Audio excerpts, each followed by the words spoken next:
Bon, j'espère que je ne vais pas être le fossoyeur de l'IFN. Au contraire, je m'inscris dans une renaissance, s'inscrivant dans un nouveau contexte, le Fonds français pour l'alimentation et la santé. Donc, nous sommes encore à l'IFN pour quelques instants.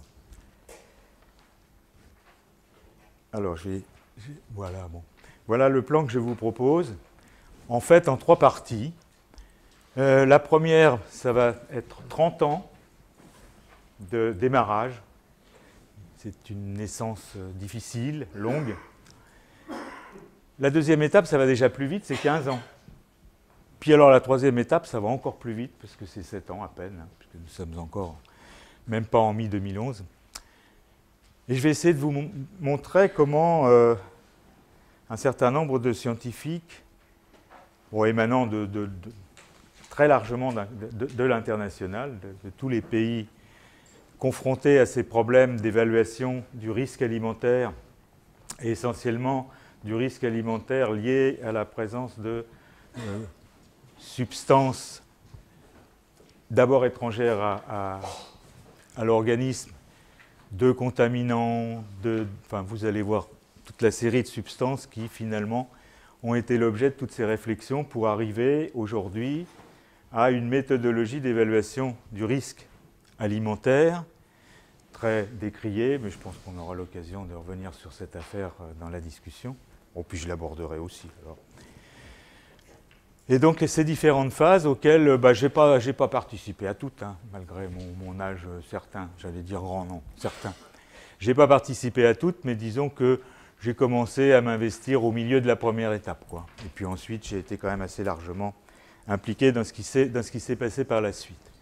Donc je vous propose d'aborder la première étape.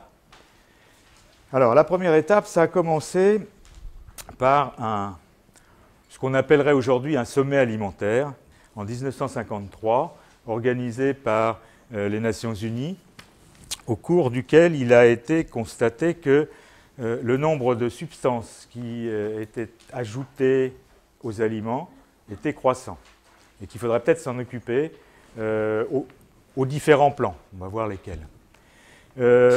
L'année suivante, en 1954, les conseils à la fois de la FAO, donc de la Food and Agricultural Organization, et de l'OMS, ont repris ces conclusions de ce sommet de l'alimentation en disant oui, il faut absolument s'en occuper, il faut mettre en place des structures capables d'avancer dans l'évaluation du risque lié à ces substances ajoutées. Et il a donc été décidé, à la fois par la FAO et par l'OMS, d'organiser une première réunion en 1955 qui a affirmé sa volonté de voir se développer une structure véritablement dédiée à l'évaluation des additifs alimentaires. C'était la première préoccupation des substances ajoutées aux aliments. Alors moi j'ajoute pourquoi je ne suis pas sûr de ça, c'est une interprétation tout à fait personnelle, et je dis s'ils ont commencé par les additifs, je l'ai écrit, c'est que c'était plus facile que de s'adresser à autre chose. Parce qu'au moins les additifs sont des molécules chimiquement définies qui sont intentionnellement ajoutées dans des quantités qui sont décidées à l'avance. Et donc on a un système qu'il est plus facile de gérer et sur lequel il est plus facile de commencer à réfléchir aux méthodologies d'évaluation.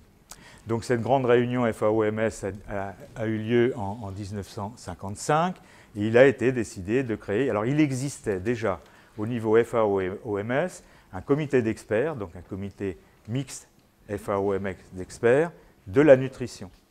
Mais donc il a été décidé de créer un comité mixte FAO-OMS d'experts des additifs alimentaires, qui s'est réuni donc pour la première fois en 1956, avec l'objectif de définir des principes généraux régissant l'emploi des additifs alimentaires. Il y avait 8 scientifiques qui ont participé à cette première réunion, dont un scientifique qui était un Français, qui était le professeur René Truot, qui était titulaire de la chaire de toxicologie de la faculté de pharmacie de l'avenue de l'Observatoire. J'ai insisté d'abord parce que, on reviendra sans doute dans la discussion, parce que j'avais beaucoup critiqué quand j'étais petit, et puis j'ai appris à l'apprécier beaucoup, et c'est devenu un ami un très grand ami, et je vous expliquerai pourquoi.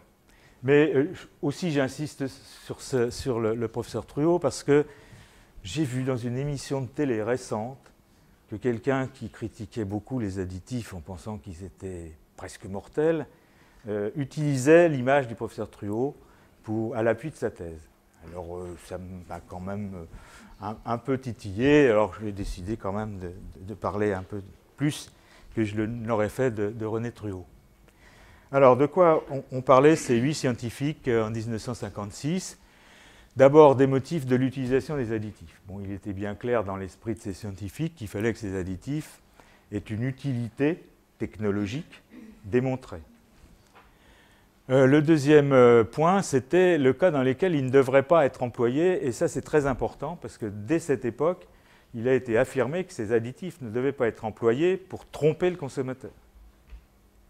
Et ça a été une ligne de conduite permanente de l'utilisation des additifs. Et puis enfin, comme ces scientifiques étaient quand même plus des toxicologues et des hygiénistes, leur problème c'était la démonstration de l'innocuité des additifs. Alors il y a une discussion intéressante à cette période, c'était que doit-on choisir ? Des listes positives ou des listes négatives ? Alors ça veut dire quoi ? Des listes négatives, par exemple aux États-Unis, il y avait des listes négatives des additifs qu'on ne devait pas, enfin des produits, des substances qu'on ne devait pas utiliser. Tout le reste était autorisé.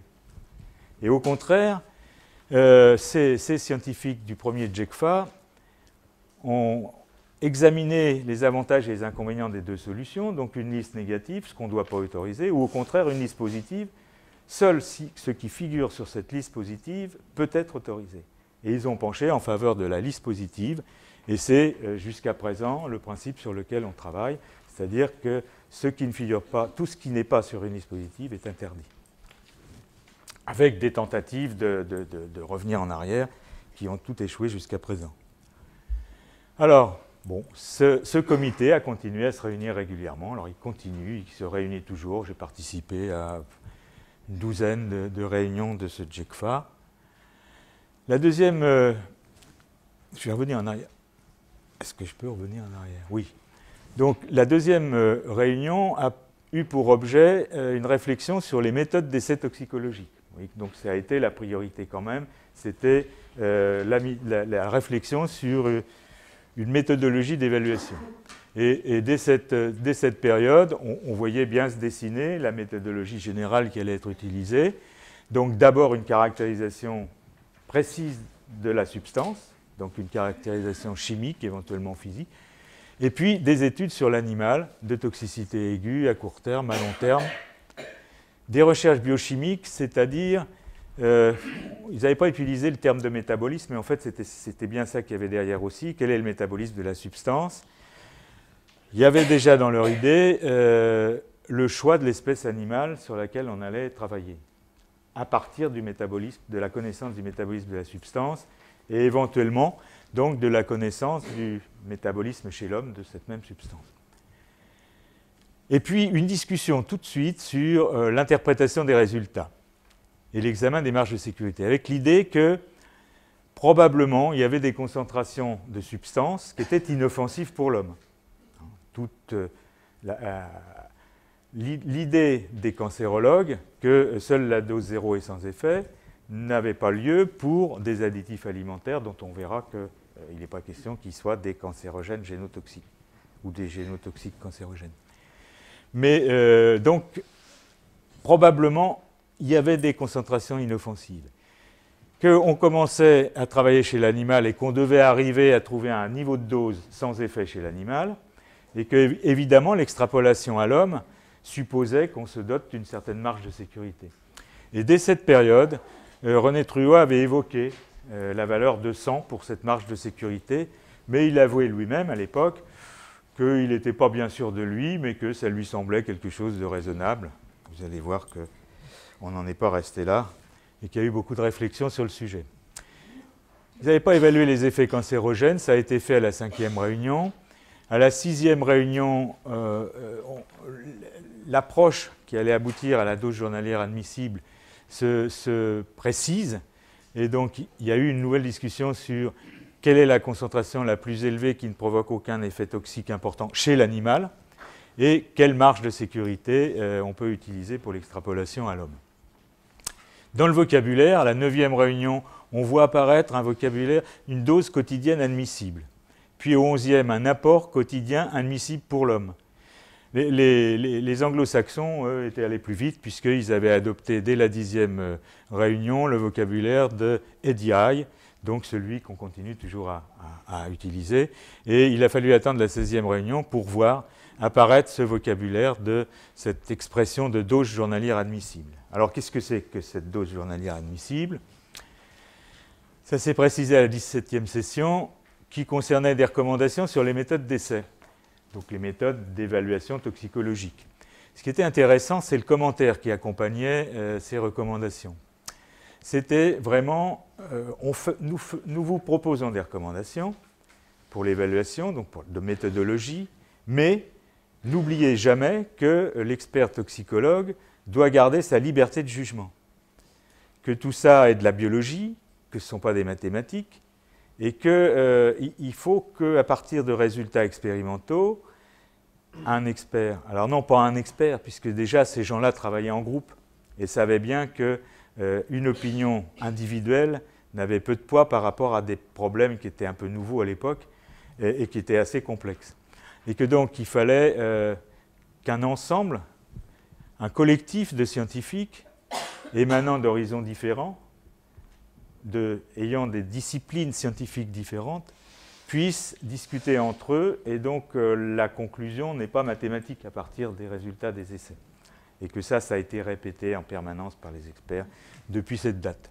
Alors, qu'est-ce que c'est que la DJA? Eh bien, donc la dose journalière admissible pour l'homme, exprimée en fonction du poids corporel. Il y avait eu une discussion d'ailleurs très intéressante pour les biologistes, de savoir si on devait exprimer ça en kilos de poids corporel ou en kilos de poids métabolique. La vérité aurait voulu que ça soit exprimé en kilos de poids métabolique. Pourquoi? Pas tout simplement parce que le métabolisme des substances est plus en lien avec le poids métabolique, et que si on exprime en fonction du poids métabolique, on tient compte aussi de la différence de taille entre une espèce animale expérimentale, un rat ou une souris, et puis un homme. Mais finalement, par pragmatisme, il a été décidé par les experts de l'exprimer par kilo de poids corporel. Et donc en général, on en est toujours là d'ailleurs, l'individu moyen pèse 60 kg. Alors quand on recalcule, on met toujours 60 kg à la place du poids corporel. Je ne suis pas sûr qu'on soit dans les normes aujourd'hui. Hein. Mais enfin bon. D'ailleurs, certains pays ont monté à 70. Pas sûr non plus que ça aille encore. Bon, enfin bon. Alors, donc, c'est la quantité d'un additif, exprimée en milligrammes d'additif par kilo de poids corporel du consommateur, quantité d'un additif ingéré quotidiennement dans le régime, même pendant toute une vie, sans entraîner de risque. Ça, c'est prendre des risques hein, de dire ça. Mais enfin, bon, j'approuve complètement, parce que, encore, il faut être pragmatique, sinon on ne s'en sort pas. Mais le risque zéro, bon, tout le monde le dit, alors je ne le dirai pas. Et donc la DJA est obtenue en appliquant la dose sans effet chez l'animal, un coefficient de sécurité de l'ordre de 100 quand même, hein, qui est la marge de sécurité recommandée par le comité dans son deuxième rapport. Donc on en était resté, après 15 réunions, toujours à cette proposition d'un coefficient de sécurité de 100, mais on affirme qu'il serait déraisonnable d'appliquer ce coefficient de façon trop stricte, ce qui effectivement est la réalité. Alors voilà, dose journalière admissible, c'est la dose sans effet chez l'animal divisée par 100. Alors le JECFA continue à travailler, vous voyez là, pendant 14 ans, en accumulant des évaluations de différents additifs alimentaires. Et puis, à la demande du Codex Alimentarius, puisque ce comité est un comité des Nations Unies et qui répond aux demandes du Codex Alimentarius, eh bien, a ajouté à sa tâche l'évaluation des métaux lourds contaminants, donc cadmium, mercure et plomb, l'évaluation de certains antibiotiques utilisés en alimentation animale et en médecine vétérinaire, les résidus de médicaments vétérinaires, certains oligoéléments qui peuvent présenter des risques s'ils sont consommés en quantité trop importante, Et puis, dès 1978, ce comité a fait des remarques réitérées de réunion en réunion en disant « mais nous ne nous occupons pas, pour l'instant, des aromatisants, c'est-à-dire des substances aromatiques ajoutées intentionnellement à nos aliments. Alors des résidus d'adjuvants, en fait, ce sont les auxiliaires technologiques de transformation, des résidus d'additifs présents dans les aliments pour animaux, des substances migrant des matériaux d'emballage, donc essentiellement des matériaux plastiques, et des constituants naturels potentiellement toxiques, naturellement présents dans nos aliments. Parce qu'il ne faut pas rêver quand même.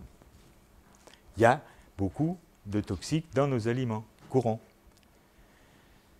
Et puis, une remarque aussi qui a été réitérée, au bout de plus de 20 ans, 25 ans de travail, les experts qui avaient changé, mais Truot était toujours le seul expert des Français au GECFA, il a été constaté que les méthodologies avaient augmenté, les outils analytiques avaient augmenté, avaient progressé, et tout ça nécessitait quand même un bilan, au bout de 20 ans d'activité, un peu plus, pour savoir où on en était, et donc de faire un point sur les principes d'évaluation toxicologique des additifs alimentaires et des contaminants. Et ceci a été fait avec l'aide du programme international de chimie, donc toujours l'OMS, la FAO et l'OMS, sous la forme d'un document important, publié dans une série donc, de l'OMS, le numéro 70, qui a laissé des traces dans l'esprit des toxicologues. Et en gros, pour vous montrer l'exhaustivité de ce document, j'ai fait une copie, un extrait du chapitre 5 qui concerne les tests, les procédures d'évaluation toxicologique. Donc vous voyez que la liste est longue. Alors pour Gérard Cortier, j'ai quand même mis une flèche à cet endroit parce que vous voyez que dès cette époque, en 87, l'influence de la flore intestinale a été prise en compte aussi bien dans un sens que dans l'autre, c'est-à-dire l'influence de la flore sur la substance et sur son métabolisme, ou l'influence de la substance sur la flore intestinale. Donc c'était déjà une préoccupation. Mais donc vous voyez que les choses se sont un peu précisées, puisque on voit apparaître là les effets cancérogènes, les effets sur la reproduction, toutes les études in vitro, dont on ne parlait pas beaucoup quelques années avant, et puis donc des préoccupations en matière de choix d'espèces animales sur laquelle on va travailler, j'ai déjà évoqué. Donc quand c'est possible d'avoir une espèce animale dont le métabolisme de la substance se rapproche le plus du métabolisme humain de cette même substance, ce qui est rarement fait d'ailleurs parce que ce n'est pas si facile. Voilà, moi je vais changer, parce que heureusement j'en ai un autre. Les piles, ça dure. Ce ne sont pas des piles Vondraire, sans doute. Alors, le statut nutritionnel, ça aussi c'était très important, pas pour les nutritionnistes que nous sommes aussi, n'est-ce pas Guéguen? C'est très important de prendre en compte le statut nutritionnel des animaux expérimentaux. Parce qu'on ne va pas obtenir le même résultat selon la nature du régime alimentaire qu'on va distribuer aux animaux. Donc il faut bien savoir de quoi nous parlons. Donc le statut nutritionnel est quelque chose de très important. L'âge des animaux, bien sûr aussi. On pourra peut-être revenir d'ailleurs sur l'âge des animaux. Si on est amené éventuellement, ça m'étonnerait, mais ce n'est pas un sujet d'actualité, à parler de l'aspartame. Peut-être. Hein. Enfin, on pourrait en revenir sur cet aspect. Bon, des études chez l'homme, ça c'est quand même extrêmement rare, mais dans certaines circonstances, on peut avoir des études épidémiologiques, des études d'intolérance ou d'allergie, parce qu'au niveau de la fabrication, on a des gens qui sont exposés au contact avec des substances qui vont être utilisées comme additifs, et donc on peut avoir quelques éléments ici. Et puis toute une partie de discussion, détermination des doses sans effet chez l'animal, le facteur de sécurité. Alors, des effets toxiques et des effets physiologiques. Alors, qu'est-ce qui est un effet toxique? Est-ce qu'une hypertrophie du foie, c'est un effet toxique ou c'est une réponse physiologique? Ça a été l'objet de très très longues discussions. Alors, Truot avait une formule choc. Il disait, si je crache dans le port du Havre, la mer monte à San Francisco. Personne ne peut nier ça. Est-ce un effet? Oui. Est-ce grave? Est-ce que ça met en danger l'existence des pêcheurs dans la baie de San Francisco? Non. Donc c'est le type d'effet qui est sans conséquence toxicologique, enfin, de danger, de risque. Et ça, ce n'est pas si facile, parce que plus nos méthodologies d'évaluation d'un désordre métabolique vont s'améliorer, et plus on va trouver des effets. Je reviendrai sur les méthodes en HIC, là, hein, la protéomique, la métabolomique. On va trouver des choses. Est-ce qu'on va être capable de les interpréter? Bon, aujourd'hui, ça commence, mais enfin, ce n'est pas si facile. Les DJA de groupe, ben, c'est lorsqu'on a affaire à une famille chimique, hein, d'essayer de traiter la famille et pas les substances les unes après les unes, une par une, ça fera gagner du temps. Et puis, ce qui est extrêmement important, c'est quand même de comparer la DJA avec l'exposition potentielle. Et donc, à chaque fois, on essaye de faire des évaluations. Alors, à cette époque-là, les évaluations d'exposition, elles étaient assez rustiques. Et depuis, il y a eu aussi beaucoup de travaux, de réflexions sur l'estimation de l'exposition du consommateur. Et en particulier, par exemple, on a eu Philippe Verger à l'INRA, qui est maintenant à l'OMS, et qui suit, pour le GECFA, ces problèmes d'évaluation des expositions. Depuis 2 ans, il est maintenant à Genève, et il suit ces problèmes-là de près.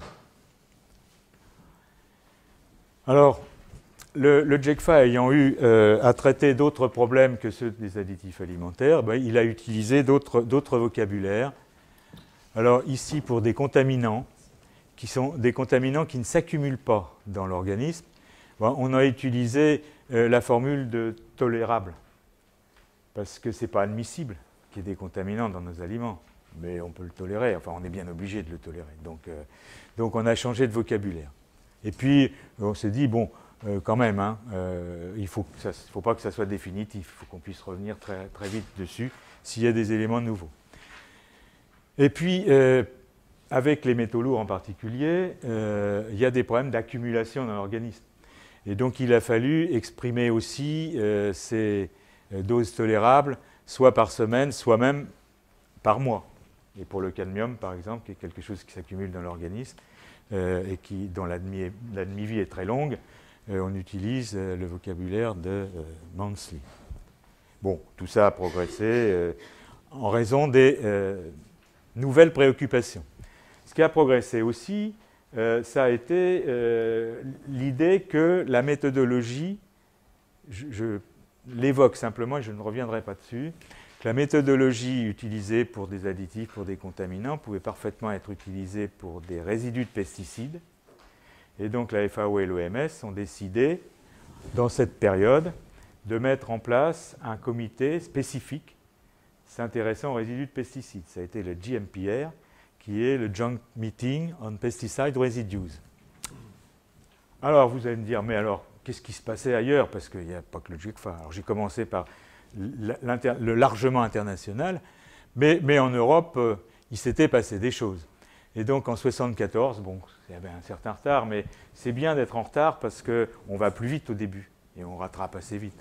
Et donc en 1974 a été mis en place un comité scientifique de l'alimentation humaine auprès de la Direction générale de l'industrie et du marché intérieur. Si c'était aujourd'hui, vous imaginez, les levées de boucliers, comment on place un comité chargé d'évaluer la sécurité dans une direction de l'industrie? Bon, enfin, à l'époque, ma foi. Moi, j'ai travaillé dans ce comité pendant à peu près 20 ans. Je n'ai jamais été l'objet de la moindre pression de la part de la Direction générale de l'industrie. Pas plus que des autres, d'ailleurs, mais enfin bon.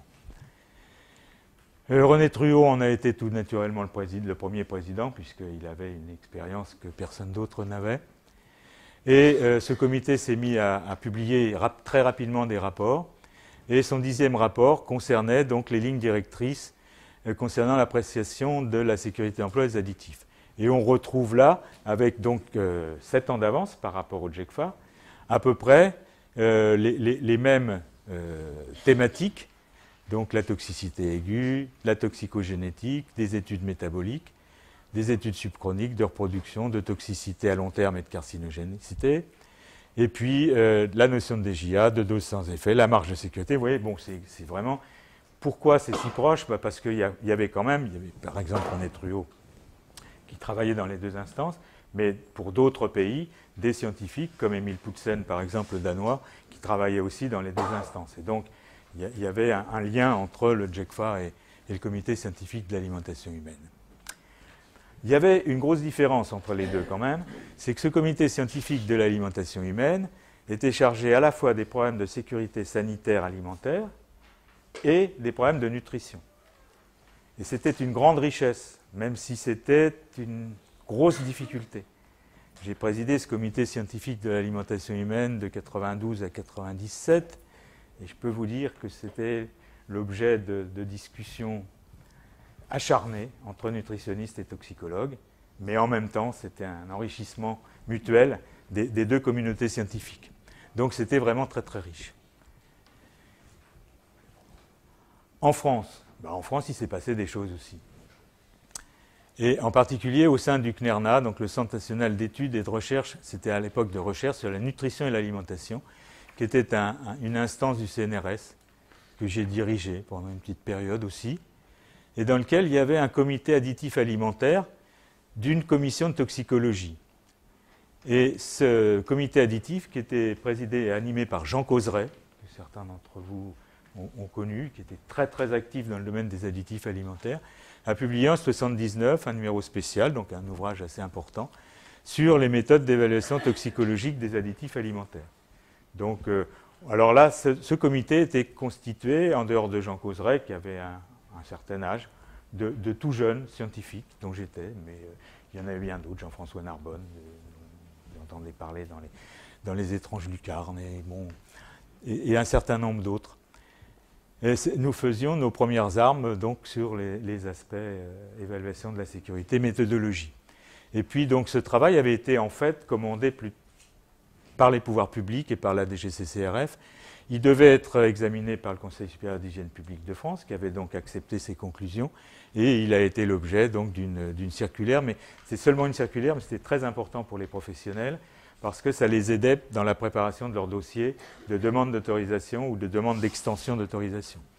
Et puis, un groupe de travail au sein du Conseil d'hygiène, qui a été animé par Marc Chambol et moi-même, a élaboré un inventaire des additifs alimentaires. Ça aussi, c'était pour simplifier le travail des professionnels en l'attente de l'harmonisation de la réglementation européenne, qui n'était pas harmonisée.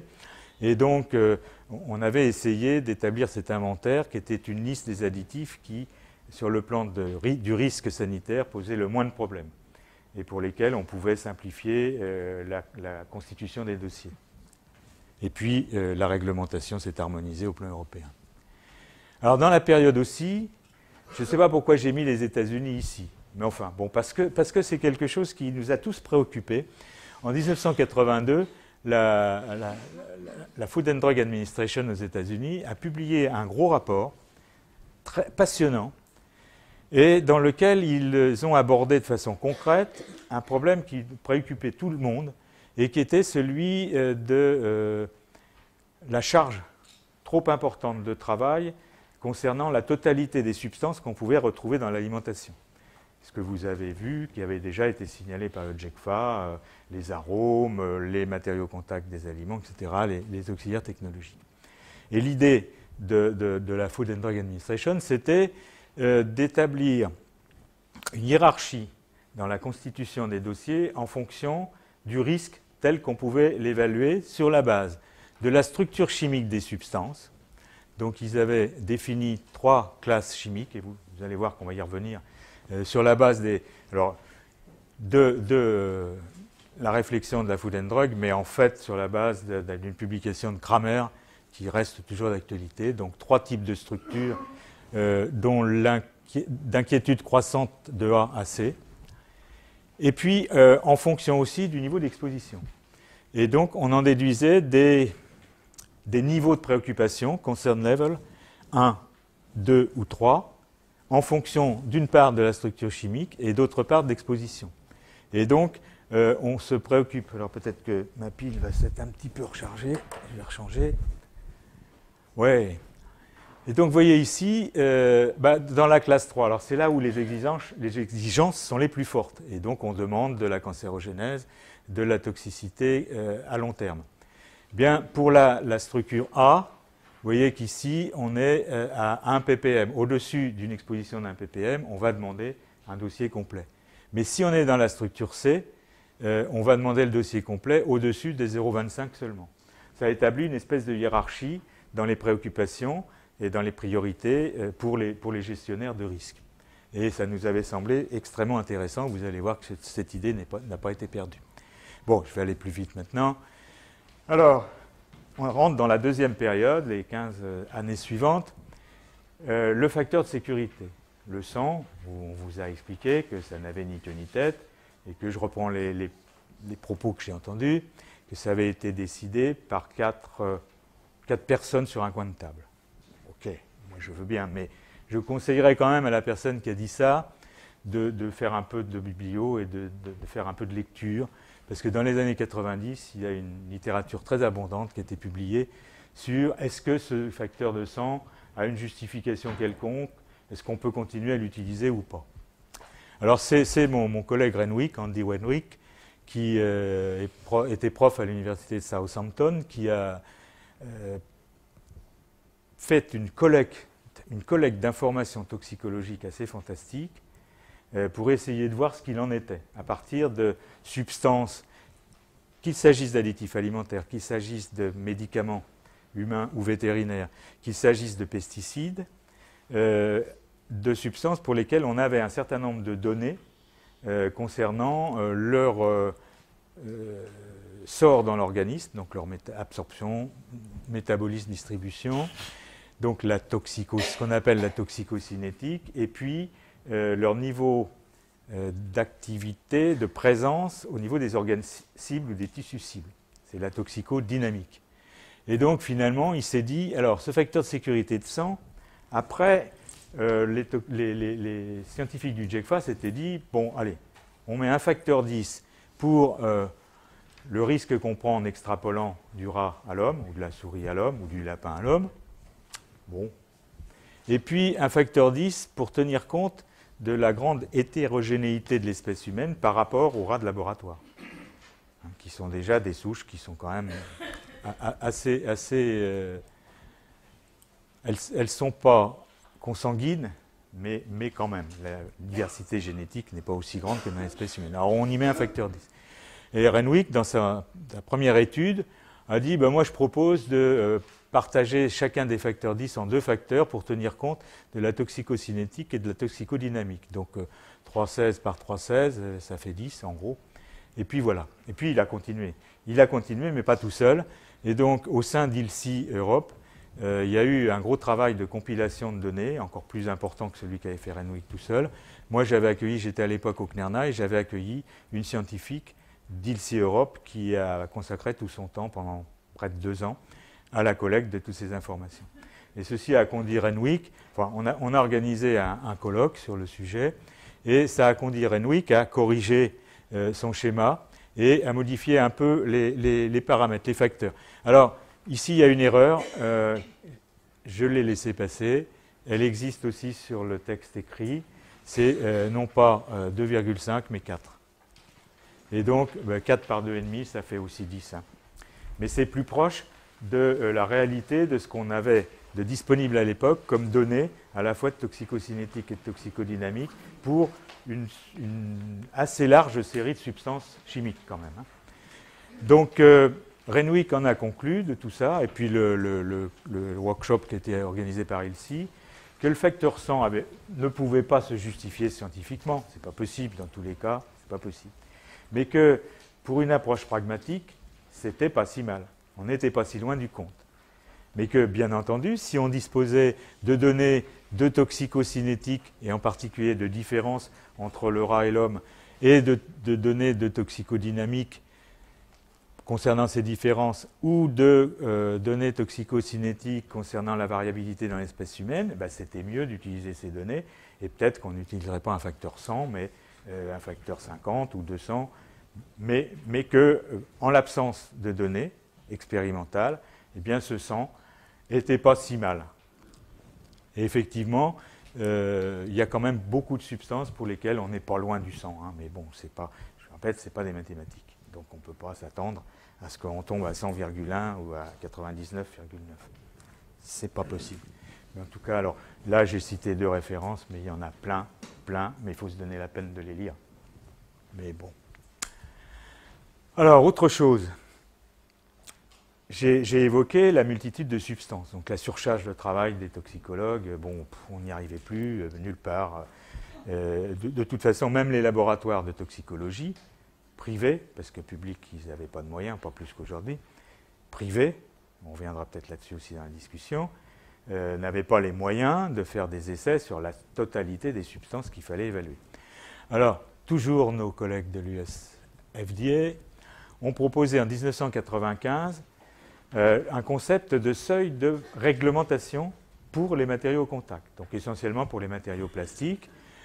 Matériaux plastiques dont souvent 50% est représenté par le polymère, mais 50% du poids est représenté par des additifs. Donc il y a un nombre de substances dans ces matériaux plastiques assez faramineux, et ces substances, elles vont migrer dans l'aliment, un peu, beaucoup, enfin non, plutôt un peu, enfin même un peu. Alors, les Américains se sont dit, bon, ils ont fait aussi une grande étude, une grande collecte de données toxicologiques, puis ils ont dit, bon, sur cette base-là, il nous semble qu'on peut proposer un seuil donc, de réglementation. Ce seuil étant que si, pour des substances qui ne sont pas des cancérogènes génotoxiques, ça c'était bien dit dès le départ, parce que les Américains, pour eux, toute substance cancérogène doit être éliminée si elle est utilisée de façon volontaire. Et on verra peut-être aussi que ce n'est pas le cas en Europe, mais je vous expliquerai pourquoi. Mais que si la substance ne présente pas un risque de cancérogénèse, 1,5 microgramme d'ingestion par personne et par jour ne pose aucun problème de risque sanitaire. Ce qui veut dire que dans l'aliment, sur la base d'une consommation de 1,5 kg d'aliments solides et 1,5 litre de boisson, eh bien, la présence de ces substances ne doit pas dépasser 0,5 parties par milliard dans l'aliment.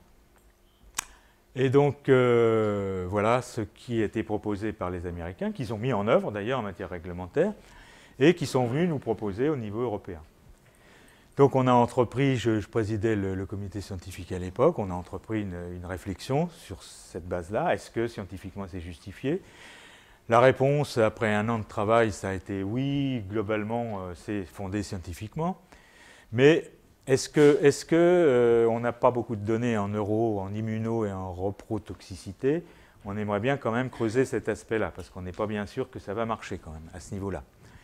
Et puis bon, on ne veut pas parler de seuil de réglementation, parce que nous, ce n'est pas notre problème, hein, ce n'est pas nous qui réglementons, nous sommes des scientifiques, et donc on parle de seuil de préoccupation toxicologique.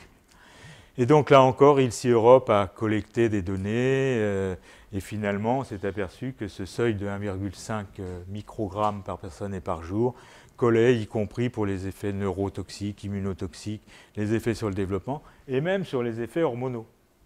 Je sais que ça va pas faire plaisir à tout le monde, mais bon, enfin, il y a un document avec des références. On va me dire que c'est un peu ancien. Hein. Bon, d'accord, mais enfin. Et par contre, risque allergène et risque cancérogène, là, bon, c'est clair qu'on ne pouvait pas accepter un seuil de préoccupation toxicologique. Qu'est-ce que ça veut dire si on regarde sur des substances qu'on connaît bien, si on accepte ce seuil de 1,5 microgramme ? Bien, ici,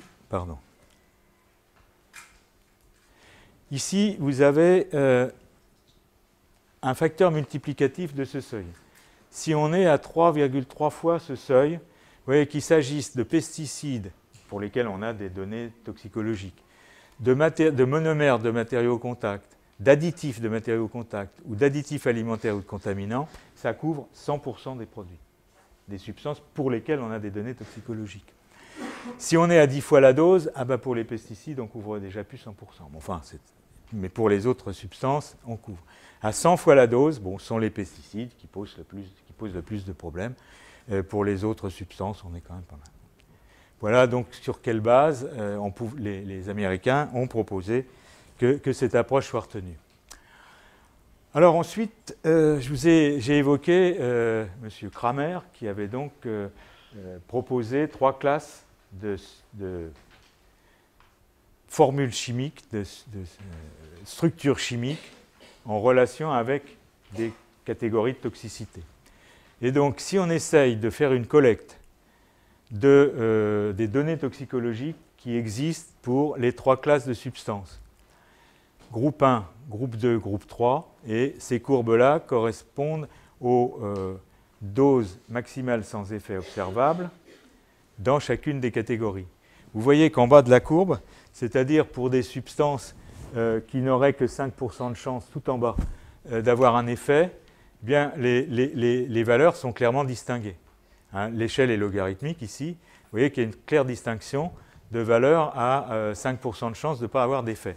Et donc ça se traduit par, sur la droite de ce tableau, par un seuil d'exposition de l'homme en fonction de la catégorie à laquelle appartient la substance. Et vous voyez qu'il y a des différences importantes. Alors, comme on est passé de la dose sans effet chez l'animal à l'homme, on a appliqué un facteur 100 et puis on a multiplié par 60. Donc, vous refaites le calcul et vous allez tomber 60 kg de poids corporel. Alors, à quoi ça sert cette affaire-là? Eh bien, ça a été proposé, les substances aromatiques. Alors, les substances aromatiques, aux États-Unis, il y en a à peu près chimiquement définies seulement. Parce que alors, si on veut parler des autres, des extraits, tout ça, on n'en est pas là. Chimiquement définies, il y en a 1500 à peu près d'utilisés par l'industrie aux États-Unis. En Europe, entre 2000 et 2500. Comment faire pour aborder l'évaluation de tout ça? Alors, un chercheur américain, Ian Monroe, a proposé au JECFA une approche qui est la suivante. Donc, c'est un arbre de décision qui part de la détermination de la classe chimique, donc selon Kramer. Et puis, la deuxième étape, est-ce qu'on peut prédire le métabolisme de la substance? Prédire ou est-ce qu'on a des données qui permettent de savoir que la substance est métabolisée en produit sans risque? Oui ou non? Ensuite, est-ce que l'exposition à cette substance, compte tenu de son usage proposé, va être supérieure ou inférieure au seuil que je viens de vous présenter là pour les 3 catégories chimiques? Et si oui, non, enfin vous voyez, c'est un arbre de décision et qui se termine ici en B5 par est-ce que les conditions d'utilisation vont résulter dans une exposition supérieure à 1,5 microgramme. Donc là, on retrouve ce seuil de préoccupation toxicologique des Américains, ce seuil de 1,5 microgramme par jour. Et le JECFA s'est mis à travailler, et on a beaucoup travaillé là-dessus pendant des années, puisque ce n'est pas fini encore, dans l'évaluation des substances aromatiques selon ce schéma-là, qui marche finalement assez bien. Mais en Europe, on s'est dit, alors, en vérifiant, parce que vous voyez ici qu'il y a en B4 et en A5, est-ce qu'il existe des données toxicologiques, hein, une dose sans effet observable, un no observable effect level, est-ce qu'il y a des données toxicologiques qui viennent à l'appui quand même de cette approche par seuil? Parce que même au JECFA, on a bien discuté, mais on restait quand même tout à fait prudent. Et puis en Europe, vous verrez, c'est ma dernière diapo, que le seuil de 1,5 microgramme, on ne l'a pas accepté. Mais on a accepté tout le reste. Alors, dans cette période, il s'est passé des choses extrêmement intéressantes. Gérard Cortier a évoqué, une action européenne qui s'appelait Entransfood, à laquelle il a participé. Tu as animé ou au moins participé à un programme de travail sur la flore intestinale et les échanges de gènes. Et dans ce programme a donné lieu à la publication d'un gros papier, d'un gros numéro spécial de Food and Chemical Toxicology, avec 2 chapitres très intéressants. Une approche un peu générale, mais qui pose bien la différence de difficulté d'évaluation entre une substance chimiquement définie pour laquelle l'exposition est faible et un aliment, ou un macro-constituant de l'alimentation. Et les difficultés sont bien plus grandes dans un cas que dans l'autre. Et puis un chapitre qui abordait dans le détail l'usage qu'on pourrait éventuellement faire, et ça c'était en 2004, de la protéomique et de la métabolomique. Et la conclusion c'était prudence, ça peut être très intéressant, très utile, mais il nous faut un peu de recul, un peu plus de recul. Donc attendons. Une autre action, alors là, spécifique de l'évaluation toxicologique dans le domaine alimentaire, animée par ILSI Europe, on retrouve ces gens qui sont achetés par l'industrie.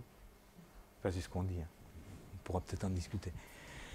Alors là, je l'ai celui-là parce que quand même, je voulais vous montrer que c'était quand même quelque chose d'extraordinaire, quoi. Il y a de quoi lire là pour ceux qui se donnent la peine de lire. Il y a quand même de quoi lire. Et ça, c'est uniquement consacré à une analyse très fine, critique des risques et des avantages de différentes méthodologies. Oh, ça date, hein, c'est 2002, mais enfin bon, il y a des choses qui restent quand même valables. Et donc on y trouvait énormément de choses, dont de nouveau cette comparaison des difficultés d'évaluation d'une molécule chimiquement définie, utilisée en faible quantité, par rapport à un aliment. Donc j'ai extrait ça de la publication. Et donc vous voyez les différences, quoi, hein. On a dans un aliment un mélange complexe avec des interactions entre les constituants, un impact nutritionnel possible en dehors d'un effet toxique, une proportion importante dans l'alimentation, alors que pour un additif alimentaire, ça peut atteindre 1%, mais c'est quand même assez rare. Et pour des contaminants ou des résidus de pesticides, ça n'a aucune comparaison.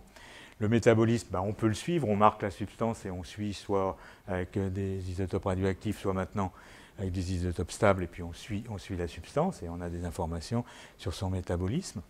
Et puis, c'est quand même, s'il y a des effets aigus, alors ce qui est quand même rarissime, hein, je n'ai pas beaucoup d'exemples, mais s'il y en a, on peut assez facilement les observer. Avec un aliment, ce n'est pas si facile que ça de produire des effets aigus, parce qu'il y a un problème de masse, tout simplement, et donc ce n'est pas très facile.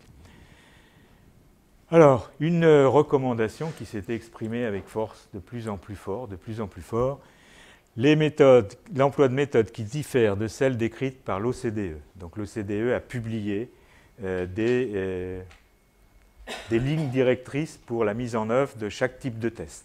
Et il y en a des centaines. Et donc, si on ne suit pas ces lignes directrices, il faut expliquer pourquoi. On reviendra parce que c'est très important, ça. Et puis en même temps, il faut que, pour une reconnaissance universelle, disons, on respecte, dans l'expérimentation animale, les bonnes pratiques de laboratoire. Alors, ça vous paraît peut-être pas important, mais j'y reviendrai, enfin, on y reviendra sûrement dans la discussion, si quelqu'un aborde le problème de pourquoi les études de toxicité sont réalisées soit par les industriels pétitionnaires, soit par des labos privés dont c'est le métier, et pas par des labos publics. Enfin, vous voyez où je veux en venir, je pense. Voilà, et puis on va terminer par la période récente. Oh, ben, je suis très long. Un travail qui a été très intéressant, auquel j'ai participé. Alors pourquoi ça s'est passé? Il s'est trouvé qu'on a eu un désaccord entre la commission de génie biomoléculaire à laquelle je participais et puis le panel OGM de l'autorité européenne sur le Mont 863. Vous en avez entendu parler de celui-là, hein. C'est un des maïs de Monsanto qui a été l'objet de nombreuses discussions. Et donc, on avait eu un désaccord entre donc, ce panel européen et puis la CGB, dont j'étais responsable, puisque j'étais rapporteur de la partie toxico du dossier, et moi, j'avais trouvé qu'il y avait des choses qui ne me plaisaient pas bien dans le dossier de Monsanto. Donc, j'avais demandé des précisions, des explications. Ça a duré, à la CGB, ça a duré 1 an et demi, alors qu'au niveau européen, ils avaient trouvé que ça allait bien, tout roulait.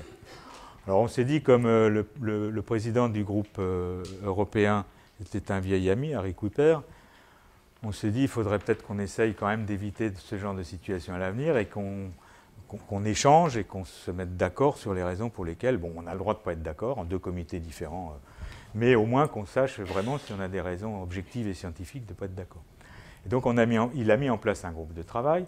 Il m'a dit en 2 réunions c'est bouclé, ça a duré 2 ans.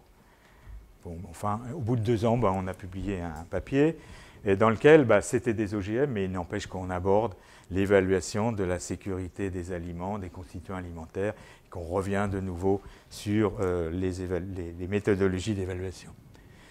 Moi, je n'ai pas été tout à fait d'accord avec les conclusions de ce travail, parce que les conclusions de ce travail, c'était les méthodologies classiques utilisées en toxicologie permettent parfaitement d'évaluer des effets non prévu, non voulu, de la transformation génétique des OGM.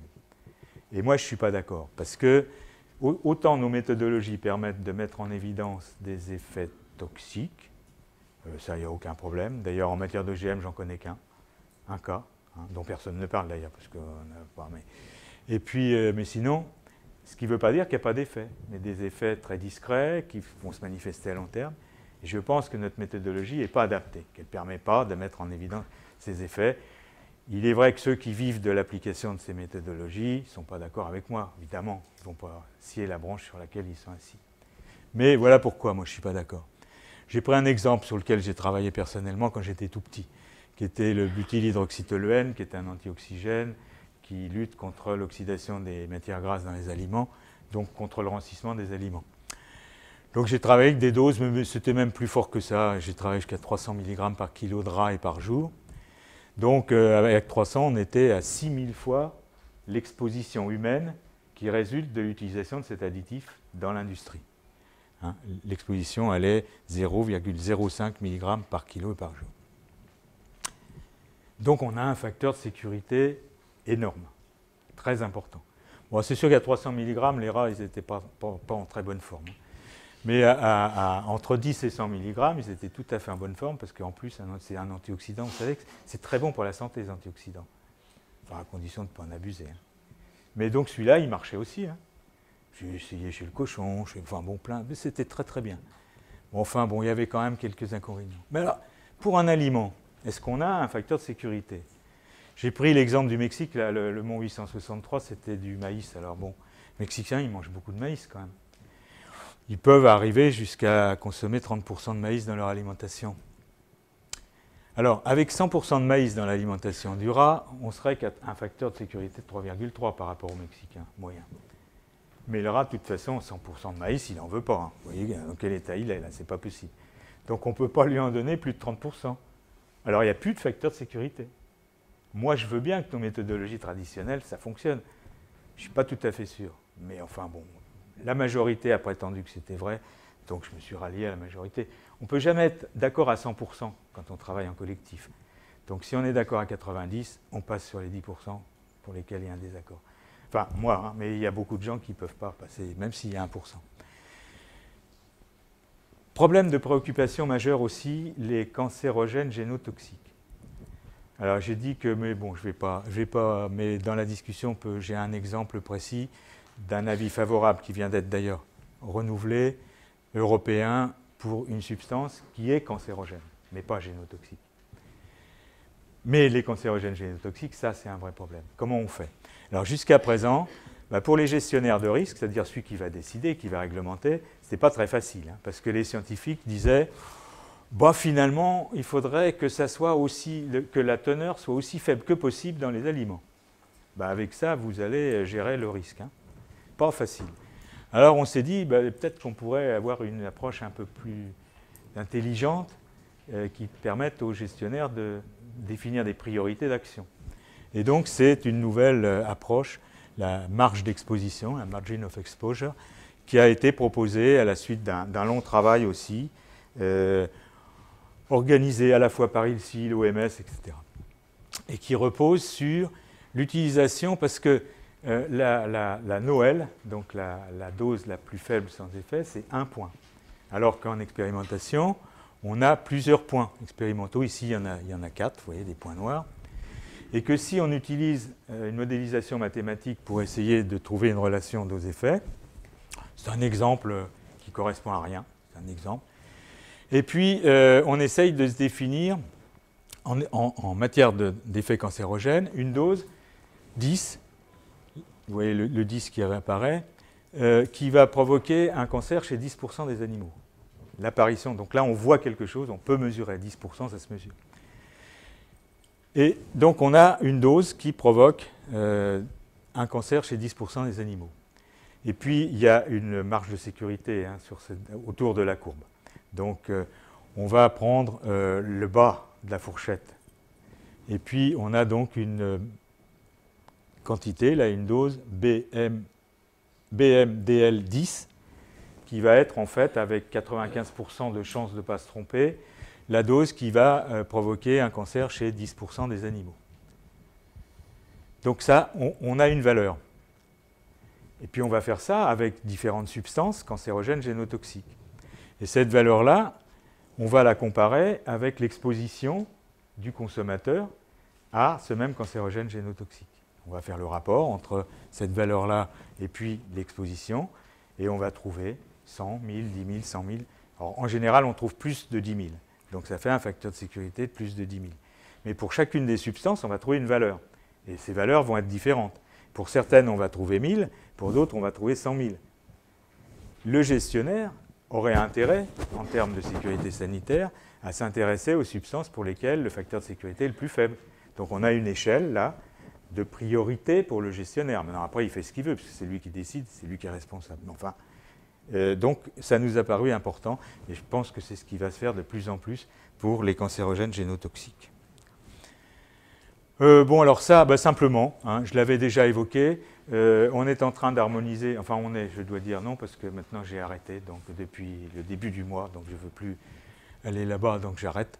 Mais vous ne voyez pas apparaître la box, la case avec inférieur ou supérieur à 1,5 microgramme. C'est que ça, on ne veut pas, on n'a pas. Mais pour le reste, c'est à peu près pareil.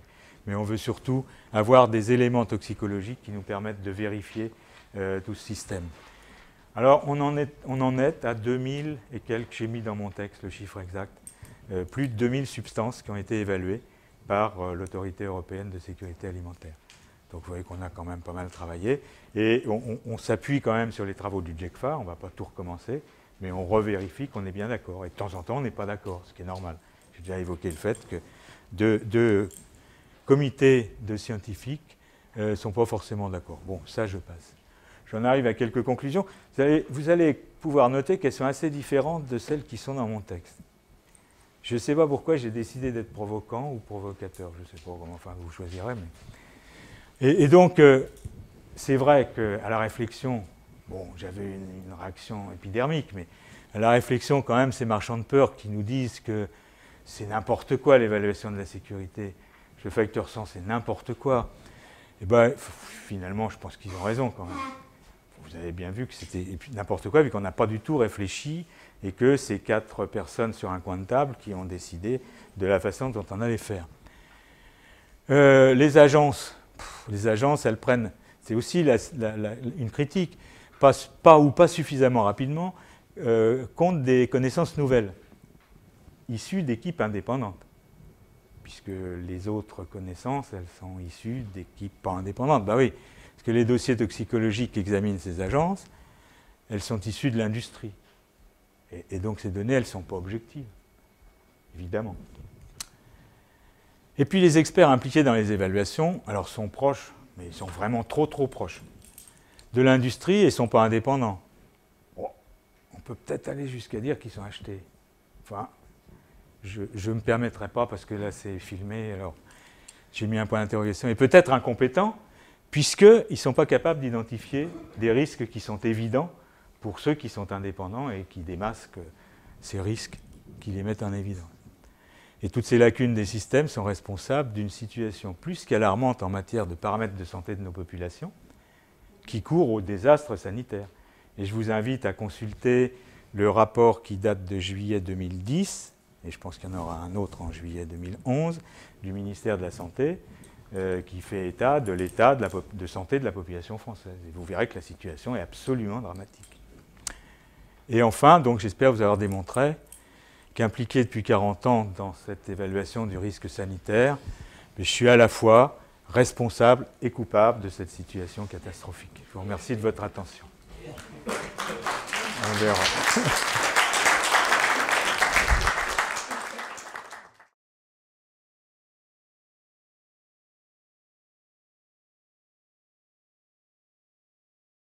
Alors, ça dépend si on a une idée derrière la tête ou pas. Moi, j'ai toujours eu des idées derrière la tête, donc je n'ai jamais utilisé le même régime parce que je pensais que ça pouvait avoir des conséquences sur ce que j'allais trouver.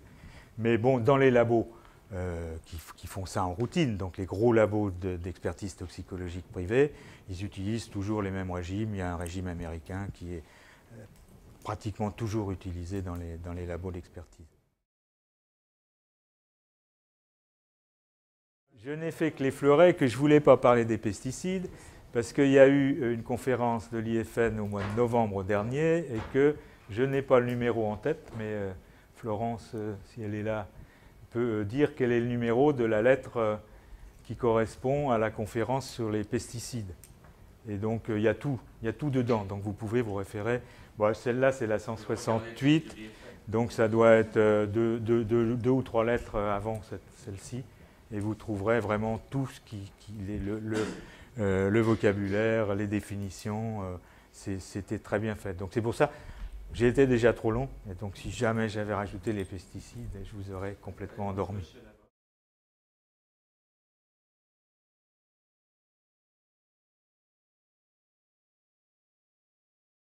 Oui, oui, mais évidemment. Évidemment, donc la toxico, je dirais réglementaire et automatique, moi, ça ne me plaît pas, quoi, parce qu'on passe à côté de choses. Et c'est sûr que, bon, pour certains additifs qui sont surtout présents dans les boissons, c'est clair qu'il vaudrait mieux utiliser l'eau de boisson comme véhicule. Pour d'autres toxiques qui vont être accrochés à la matrice et qui ne vont pas bien se décrocher au moment de l'absorption intestinale, là aussi c'est important de s'assurer qu'il y a une biodisponibilité suffisante, parce que s'il n'y a pas de biodisponibilité, bon, à part une toxicité locale au niveau du tube digestif, pour le reste on passe à côté. Donc ce qu'il faudrait, et qui n'est malheureusement pas toujours réalisé, ou pas souvent, c'est des nutritionnistes dans les labos de toxico. Et ça, ce n'est pas souvent pratiqué. Et donc on voit des aberrations de temps en temps, parce que l'aspect nutritionnel n'a pas du tout été pris en compte, alors que vous avez vu que dans les recommandations, y compris très anciennes des comités d'experts, c'était déjà souligné, attention à la composition des régimes, la teneur en protéines, la nature des protéines, la teneur en lipides, la nature des lipides, ça peut influer beaucoup sur les effets observés. Mais donc, l'intérêt d'avoir une association nutritionniste toxicologue.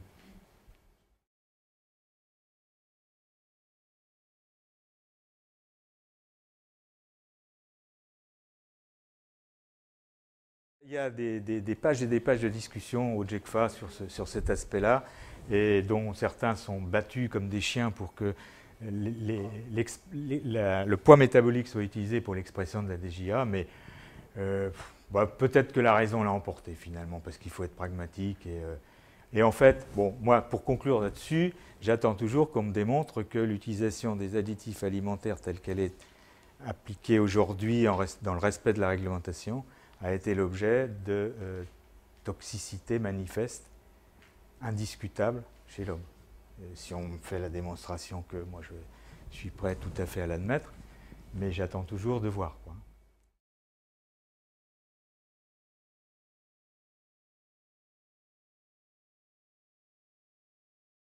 Alors, si, évidemment. La première démonstration de ça, elle est ancienne et très ancienne, c'est avec le DDT. Parce qu'il y avait stockage du DDT dans les tissus adipeux, et c'était aux États-Unis, et avec les cures d'amaigrissement drastiques, quand les gens perdaient 15 kg, 20 kg, pouf, toxicité du DDT qui était relargué à haute dose. Et donc, effectivement, oui. Alors, c'est pas pris en compte, non, enfin, il n'est pas prévu qu'il y ait des bémols sur les seuils de toxicité pour les gens, par exemple, qui ont cure d'amaigrissement ou qui sont... Ça va dépendre de la composition du comité d'experts. C'est pour ça qu'on ne peut pas tout écrire noir sur blanc, et que si dans le comité il y a quelqu'un effectivement qui est préoccupé par ça, il va essayer de défendre son bout de gras, et puis s'il est convaincant, ça va être admis par le comité.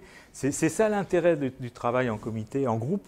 Ce n'est pas le professeur Machepro, parce que le professeur Machepro, même s'il est très fort, mais en général il n'est pas très fort, et en plus il ne s'exprime pas dans son domaine de compétences souvent, donc il ne faut surtout pas l'écouter. Mais un collectif scientifique, ça a quand même un autre poids.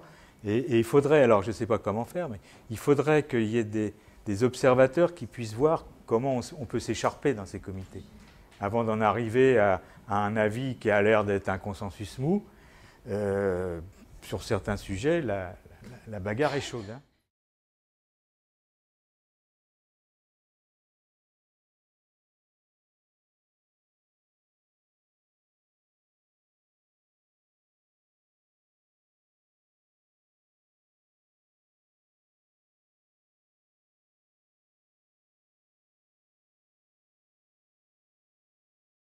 Alors, je vais répondre à votre question, de toute façon, mais d'abord, en termes d'opacité, je veux dire, il faut se donner la peine de lire.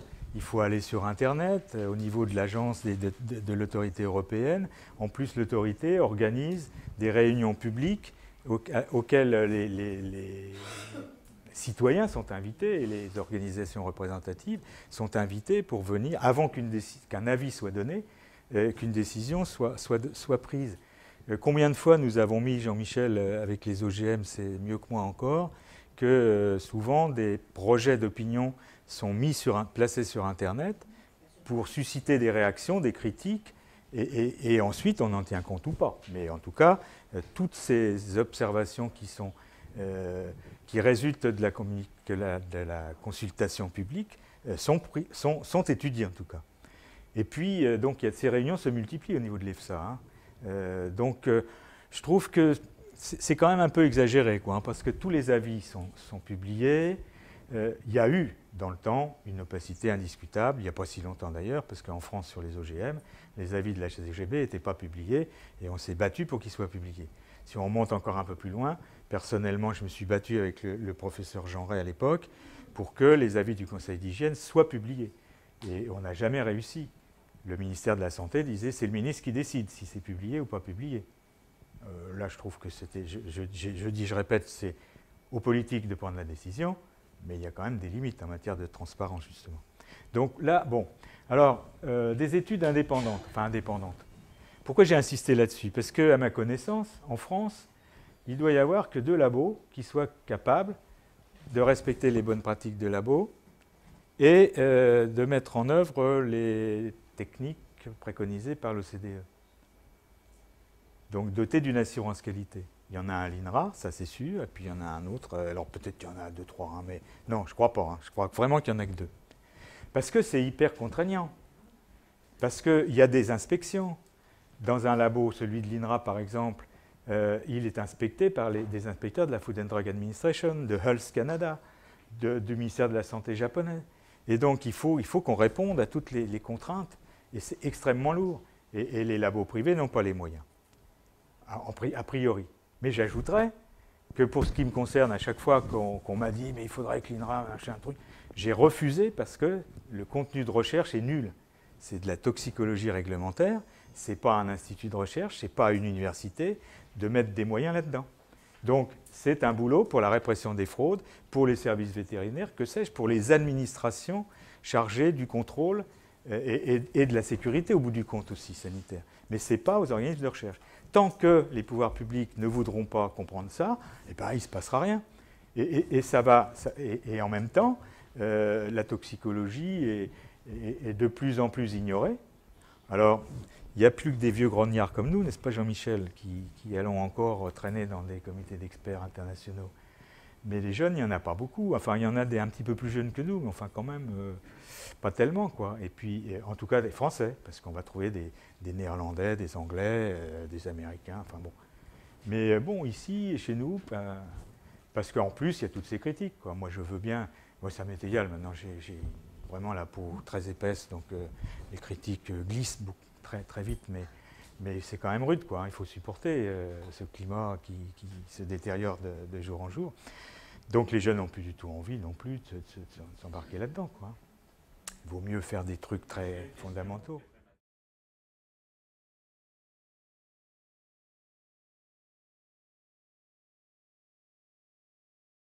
Je peux vous renvoyer la question, qu'est-ce que vous pensez des courbes en U, mais dans l'autre sens, pour lesquelles les faibles doses ont des effets positifs, alors que les doses un peu plus importantes ont des effets toxiques.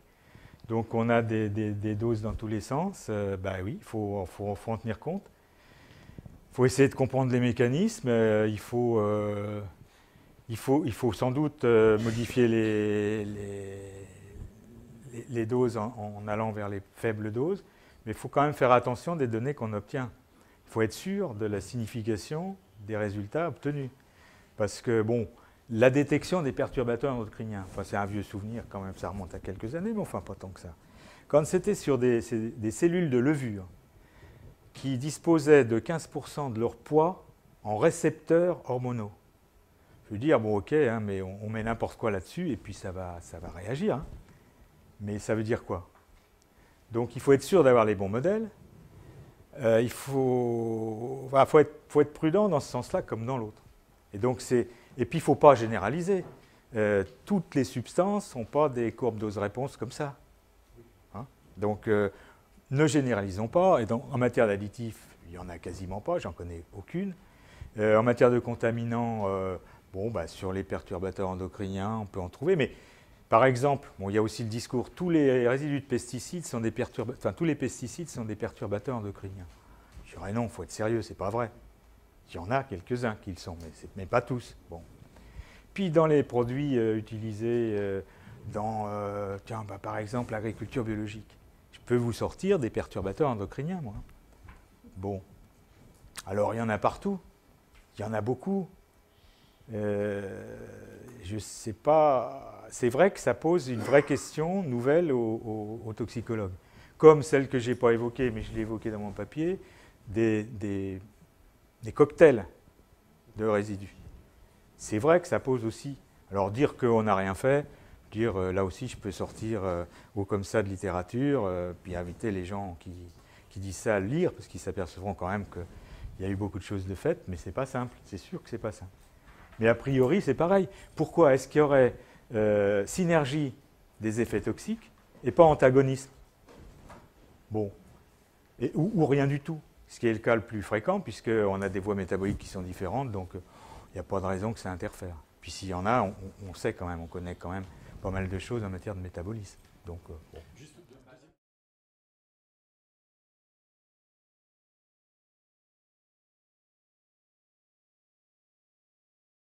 Moi, c'est ma position, mais parce que sinon, il y a longtemps qu'on serait tous morts.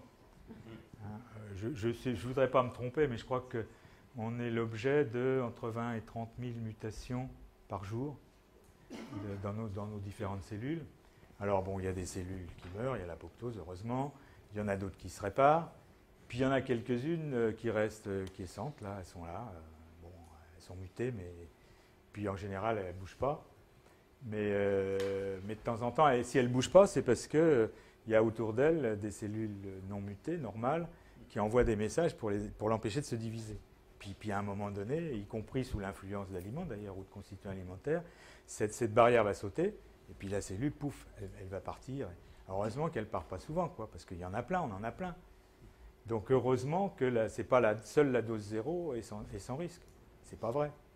Mais c'est un dogme. Alors, moi, je ne suis pas cancérologue, donc je ne vais pas aller m'immiscer dans la discussion entre cancérologues.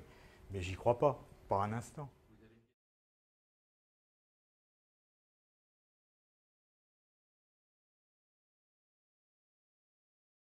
Il y a une contradiction entre la conclusion écrite et puis ma conclusion orale. Et en particulier le premier point, où je dis là, les marchands de peur ont raison. Bon, j'ai voulu être provocateur, et en ce sens qu'il me semble que tout ce que je vous ai exposé là, sur 50 ans, démontre qu'il y a eu beaucoup de travail de fait en comité pluridisciplinaires, internationaux, pendant 50 ans, et que donc ils ne peuvent pas avoir raison. Mais aujourd'hui, on ne peut plus exprimer cette idée. Aujourd'hui, les médias leur sont ouverts, parce que pour passer dans les médias quand on ne dit pas la même chose, enfin, si, quand même, c'est possible. Mais ce n'est pas facile, quoi. Bon, c'est pas nouveau, mais c'est de plus en plus difficile. Quand on dit qu'il n'y a pas de problème, ou qu'il y a des problèmes, mais enfin quand même qu'il faut avoir des priorités dans la gravité des atteintes à la santé publique. Ça ne passe pas, quoi. Vieux souvenir, hein, au moment du conflit entre la France et l'Europe au sujet de la vache folle et de la viande britannique, je présidais un comité européen qui a désavoué l'agence française, l'EFSA. Et il m'a fallu 2 mois pour avoir un tiers de page dans Le Monde. Impossible d'exprimer les raisons pour lesquelles le comité que je présidais n'était pas d'accord avec la position française. Et immédiatement le lendemain de notre position, alors la presse était pleine de la position française. Donc c'est pas simple, les médias jouent un rôle fondamental, et l'accès aux médias est vraiment une difficulté majeure quand on n'a pas de peur à vendre, ou de sensationnel à vendre. Mais du sérieux, des heures, des jours, des week-ends de boulot à examiner, à décortiquer des dossiers, et puis après, à aller défendre ce qu'on a trouvé dans le dossier vis-à-vis des collègues. Mais ça, bon, ça intéresse personne, ça. Sauf vous, là, merci d'être là, mais sinon, ça intéresse personne.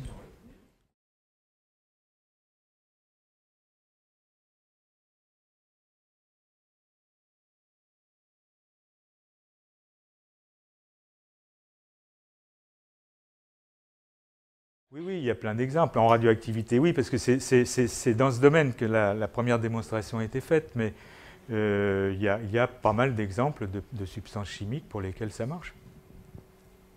Des promoteurs de tumeurs, des composés cancérogènes, le phénobarbital, donc promoteur de tumeurs, l'anthracène, cancérogène. Enfin, il y a pas mal de publications, y compris dans les grandes revues. Dans Nature, vous avez trouvé des choses là-dessus.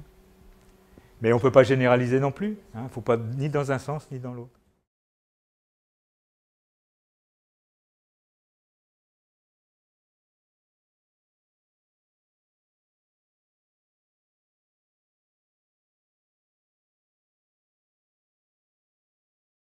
J'ai évoqué les approches de protéomique et de métabolomique.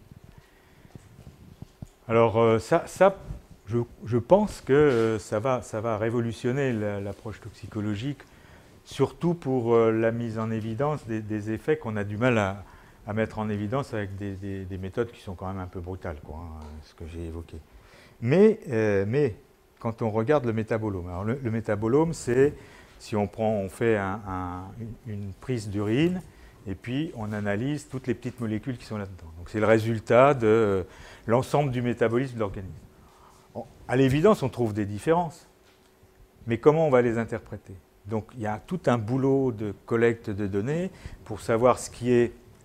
En fait, c'est quoi la toxicologie et puis le risque nutritionnel? C'est le moment où on va dépasser nos capacités d'homéostasie, de régulation. Donc il faudrait déjà savoir quelle est la sphère de ce qui est normal. Et ça va évidemment avoir des variations faramineuses. Et puis après, de voir à partir de quel moment on passe de l'autre côté.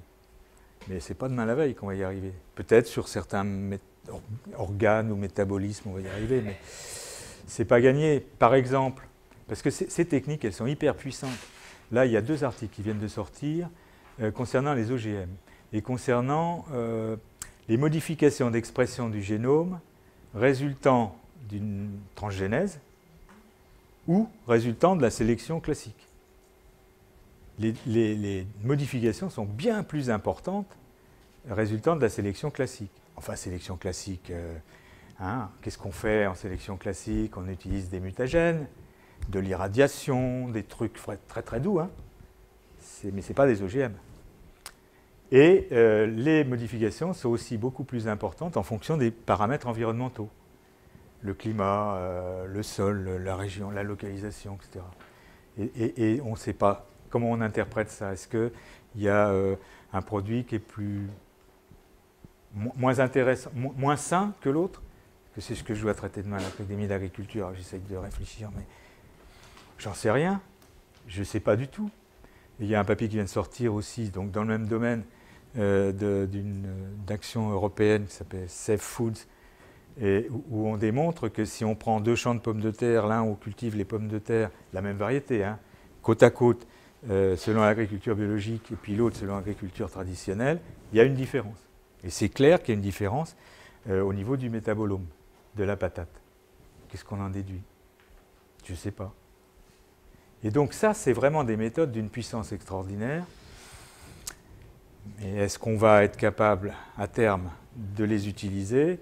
Donc pour l'instant, toutes les conclusions sont toujours « oui, oui, c'est vachement intéressant, mais attendons un peu pour savoir si on va pouvoir y aller ». Et puis il y a une autre approche qui est très intéressante, que je n'ai pas évoquée, qui est celle de ILSI, enfin ILSI global maintenant, aussi bien ILSI États-Unis que l'Europe, on s'est mis tous ensemble, qui est d'essayer d'identifier dans un mécanisme de toxicité l'étape clé, celle qui en fait est responsable de la manifestation de la toxicité. Et à ce moment-là, on s'intéresserait qu'à cette étape clé. Et on serait donc beaucoup plus précis. Alors c'est le key event, enfin bon voilà, l'étape clé, quoi. Ça a l'air de pouvoir s'appliquer à la microbio, ça a l'air de pouvoir s'appliquer à l'allergie, ça a l'air de s'appliquer à la toxico en général. C'est très intéressant. Moi, ça me passionne ce truc, mais pareil, hein, attendons de voir ce qu'on pourra en tirer. Mais il y a des exemples d'utilisation de ça sur une molécule, sur le chloroforme, par exemple, c'est passionnant. Mais bon, on verra, mais on ne reste pas... parce que si on reste à dire « ouais, mais nos méthodes, ça marche, il n'y a pas de problème, tout va bien », c'est pas comme ça qu'on va s'en sortir, quoi. Donc il faut bénéficier, profiter des progrès de la science qui sont faramineux, magiques, extraordinaires. Bon, on verra.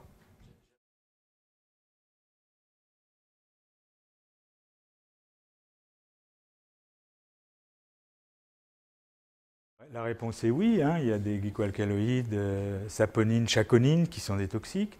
Et si on peut continuer à manger des pommes de terre, c'est que les sélectionneurs ont toujours fait attention à ne pas dépasser un seuil qui serait un seuil de toxicité. Alors je crois savoir que, coup de chance, parce qu'avant qu'existent tous nos appareils d'analyse physico-chimique sophistiqués, ils n'avaient pas grand-chose, si ce n'est la dégustation, le goût. Et en fait, ces substances-là, le seuil de détection gustatif est à peu près le même que le seuil de toxicologie. Donc ça a marché.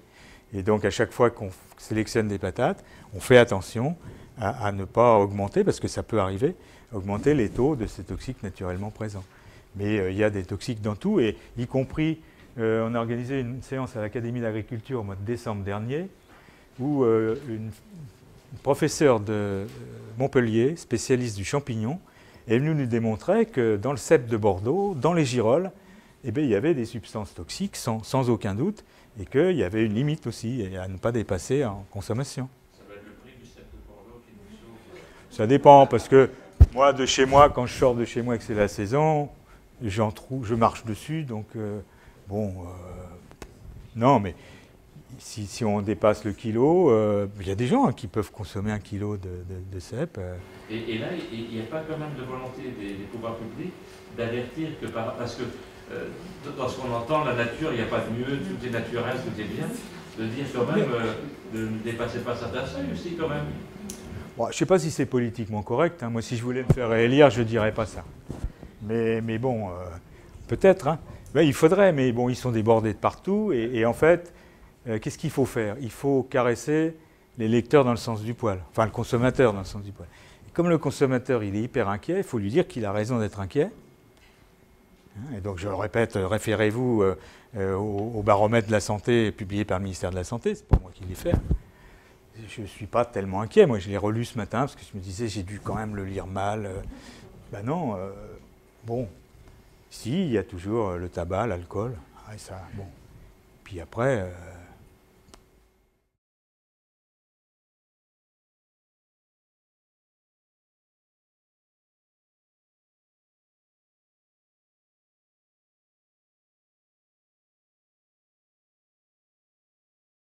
Et c'est plein de pharmaciens et c'est plein de vétérinaires dans les labos de toxico. C'est très rare qu'il y ait des labos de toxico qui soient spécifiquement dédiés à l'alimentaire. Ils font du médicament et puis l'alimentaire, c'est en général un petit morceau. Et donc c'est pour ça que la nutrition, ça ne les préoccupe pas. D'ailleurs, pour le médicament, il ferait bien de s'en préoccuper aussi. Enfin, il y en a qui s'en préoccupent, mais pas beaucoup. Mais sinon, oui, c'est essentiellement... Bon, dans ces labos, ce sont essentiellement des vétérinaires, parce que la partie histologique, anatomopathologique est très importante, mais aussi beaucoup de pharmaciens. Et en général, le patron du labo est un pharmacien. Donc non, là, il n'y a pas de problème. C'est le nutritionniste qui manque quand on a affaire à des évaluations dans le domaine alimentaire.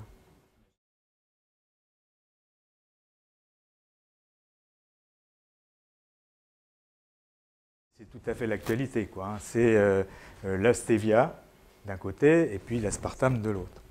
Alors la stevia, là, c'est vraiment une belle histoire. Parce que moi, c'est un des premiers dossiers que j'ai connu quand je suis arrivé à Bruxelles, dans le comité de l'alimentation humaine. Et tout de suite, on s'est opposé à l'autorisation. Alors, ce n'était pas les substances qui sont autorisées aujourd'hui, c'était l'extrait de plante. Non caractérisé, une toxico avec n'importe quoi. Donc on a dit, pas question, on n'en veut pas. Ça a duré 25 ans, cette affaire. Et pendant les 25 ans, et ça, c'était des perturbateurs endocriniens, ces extraits de plantes-là. J'ai tout le dossier, parce que j'aime bien. Je suis en train d'écrire, j'ai commencé à écrire des choses là-dessus parce que je trouve que c'est intéressant. Et alors, perturbateurs endocriniens, pas question. Et alors on leur a dit, bon, caractérisez votre truc, et puis éliminez quand même, il y a des substances là-dedans qui ont des effets hormonaux. Bon, alors ça a purifié, ça a purifié, ça a purifié, ça a purifié, pour qu'on en arrive aujourd'hui à 1, 2 ou 5 ou 6 substances maxi, bien caractérisées. Alors, ce n'est pas de la chimie de synthèse, mais enfin, la nature, elle est quand même un peu loin. Et quand on vient nous faire le baratin que la stevia, c'est naturel et que l'aspartame, c'est pourri, moi, je veux bien, mais l'aspartame, c'est quand même 2 acides aminés qui font partie de notre métabolisme, bon, qui a quelques problèmes, enfin, qui a eu, mais je ne connais pas une seule substance dans l'alimentation, dont le dossier, tous azimuts, mais surtout toxicologique, soit aussi épais. C'est faramineux, la quantité d'études qu'il y a eu sur ça. Plus de l'épidémiologie aux États-Unis. Bon. Donc, alors, je reviens sur l'assurance qualité, les méthodologies OCDE, etc. Les seuls travaux qui sont d'actualité aujourd'hui, vraiment, parce qu'il y a une étude épidémiologique, mais dont les auteurs eux-mêmes reconnaissent que bon, il faudrait continuer à travailler dans le domaine. Mais sur l'aspect expérimental, rat-souris. Donc, le labo qui a soulevé des problèmes avec l'aspartame est l'Institut Ramazzani qui est installé à Bologne, dont d'ailleurs personne ne sait d'où vient l'argent. Mais ça, c'est un autre problème. Indépendant. Mais, et donc, qui travaille sur un protocole très particulier, puisqu'il laisse mourir, enfin, dans les essais à long terme, il laisse mourir les rats de leur belle mort. Ce qui fait qu'au bout du compte, d'abord, on n'a pas le même nombre d'animaux par lot. Donc la stat, c'est quand même pas facile. Mais enfin, on peut y arriver. Et en plus, les bestiaux, ils attrapent des maladies du vieillissement, chez le rat comme chez les autres. Et donc, il y a des cancers spontanés. Les conclusions de ces études, elles sont hyper difficiles à tirer. Et alors, en plus, c'était le bouquet, les bestiaux, ils ont des infections respiratoires. Je sais ce que c'est, parce que, comme à l'INRA, je n'avais pas les moyens d'avoir des installations, bonnes pratiques de laboratoire, etc., nos rats, ils chopaient des pneumonies assez souvent. Et donc, quand il y a un lot qui a plus ou moins de pneumonie et tout, pour analyser les résultats, ce n'est pas très facile. Donc, ce n'est pas recevable. C'est fait par un institut indépendant, dont je répète, je ne sais pas d'où vient l'argent, parce que c'est des manips qui coûtent extrêmement cher. Hein. Du long terme, ils ont même fait maintenant exposition de la mer, donc des petits in utero, et pendant 3 ans, donc jusqu'à la mort du dernier individu. Ça coûte une fortune. Hein. Bon, mais en tout cas, c'est ininterprétable. On ne peut rien faire de ça. Et donc, la communauté scientifique, alors on dit la communauté scientifique n'est constituée, enfin ce que j'ai dit, que de gens qui sont vendus. Et donc, on ne peut pas tabler sur leurs conclusions. Mais de l'autre côté, moi, j'attends de voir quelles sont les compétences des gens qui organisent des conférences de presse à grand renfort de télé et de radio.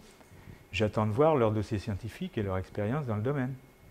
Bon, et puis je veux bien, mais là, après, je suis prêt à comparer les choses et puis à dire, ouais, voilà, vous avez de l'expérience, mais...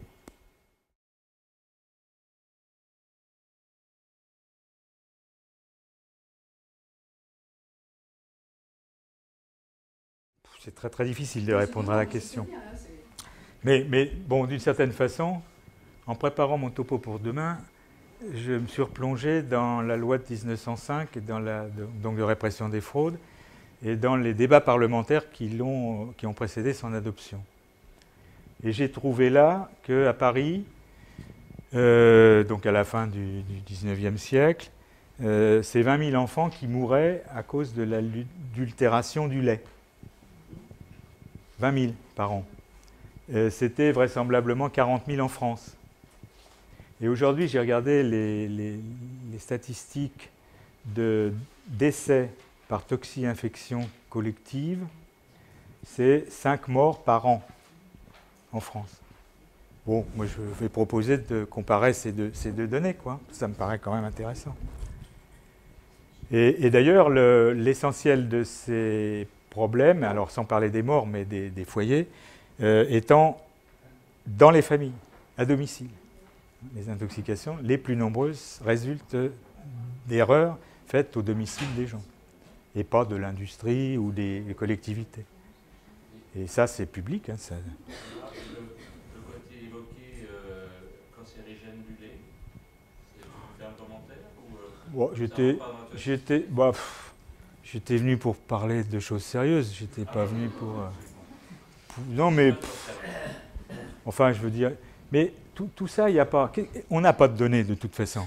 Hein. Qui est-ce qui a des données solides, des données épidémiologiques solides sur les paramètres de santé?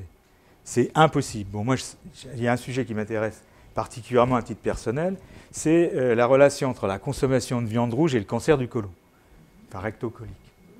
Et je suis incapable de me faire une idée, incapable sur la base des données épidémiologiques, c'est impossible. Parce que le relevé de consommation, est-ce que tu te souviens combien de viande rouge tu mangeais il y a 15 ans? Parce que si tu développes un cancer colorectal demain, ça vient quand même de... Bon, donc les enquêtes alimentaires, elles sont hyper fragiles. Et elles sont d'autant plus fragiles qu'en général, la consommation alimentaire est mal caractérisée. Et quand on regarde les papiers, dans viande, il y en a qui ne parlent que de viande.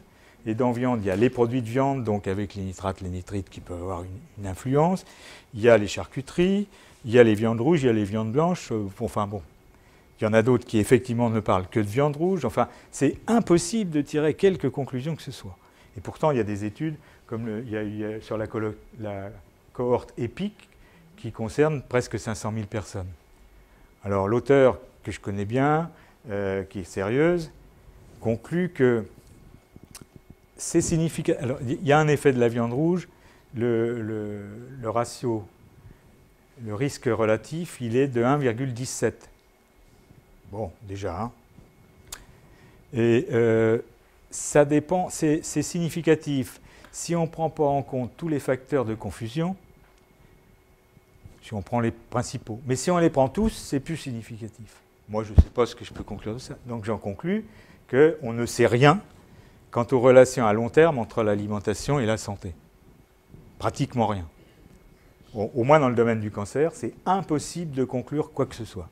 Quand même, un verre de vin par jour, j'avais cru, par rapport aux études épidémiologiques, que c'était la limite, qu'on avait un risque de cancer, non? Ça a été publié par... oui.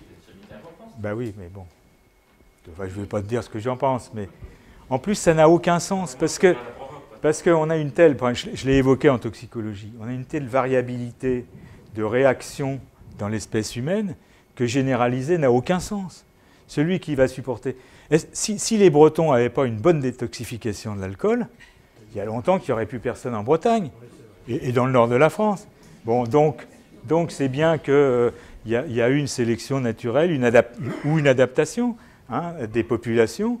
Et c'est ce que Xavier Leverve disait en permanence, c'est qu'il n'y a pas un mode d'alimentation. Il y a des gens dans le Grand Nord qui ne consomment que du gras et des protéines. Et puis, ils arrivent à vivre avec ça.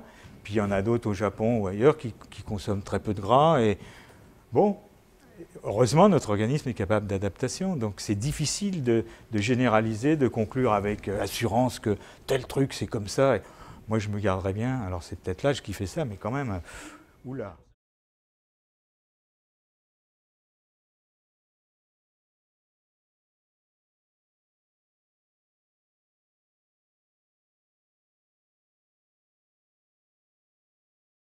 Il y a ça, c'est qu'on n'a pas d'informations sur la cuisson. Et puis, moi, ce que j'attends toujours aussi, on est en train d'essayer de travailler là-dessus, c'est qu'est-ce que consomment les gros consommateurs de viande en même temps que la viande. Parce que c'est un ensemble, c'est une alimentation. Donc, si en même temps on mange du steak frites tout le temps, je ne sais pas si c'est la viande rouge ou si c'est... il faut caractériser bien les gros consommateurs de viande en termes de consommation globale.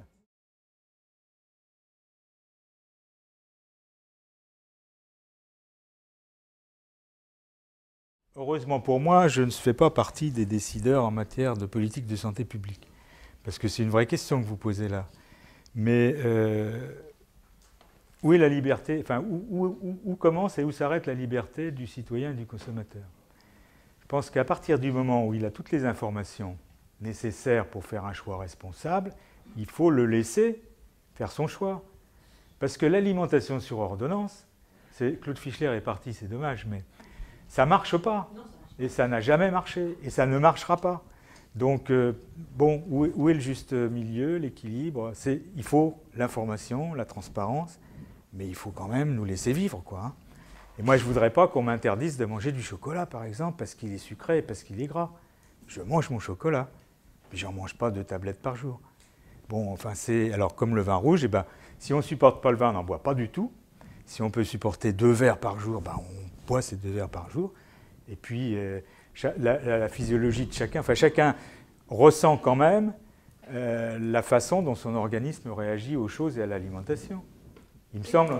Ça veut dire, monsieur, que vous renvoyez chaque citoyen à sa responsabilité envers lui-même. Encore faut-il que l'information soit parfaitement loyale. C'est ce que j'ai dit.